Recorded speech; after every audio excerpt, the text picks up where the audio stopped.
तो राजनांदगांव से बड़ी खबर, दुखद खबर बता दें कि एक ही परिवार के 3 लोगों की दर्दनाक मौत हो चुकी है। पूरा मामला बसंतपुर थाना के भंवरमरा गांव का है, जहां एक बड़ा हादसा हो गया है जिसमें एक ही परिवार के 3 लोगों की दर्दनाक मौत हो गई है। बता दें कि सिलेंडर फटने की आशंका जताई जा रही है, हालांकि अभी इस पर जांच जारी है। मृतकों में एक पुरुष, एक महिला और एक मासूम बच्ची भी शामिल है। तीनों एक ही परिवार के हैं। घटना आज सुबह की है। तो बता दें, राजनांदगांव से दुखद खबर, जहां 3 लोगों की दर्दनाक मौत हो गई है। बता दें, मृतकों में महिला, पुरुष और बच्ची है। मरने वालों में भगवत सिन्हा, तामेश्वरी सिन्हा व उनकी 3 साल की बच्ची भव्या सिन्हा भी है।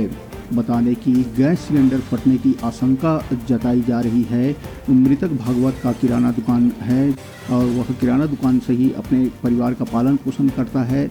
तो बता दें कि बसंतपुर थाना क्षेत्र के भंवरमरा गांव से बड़ी खबर, दुखद खबर, जहां एक ही परिवार के 3 लोगों की दर्दनाक मौत हो चुकी है। गैस सिलेंडर लीक होने की आशंका जताई जा रही है, हालांकि इस पर अभी जांच जारी है।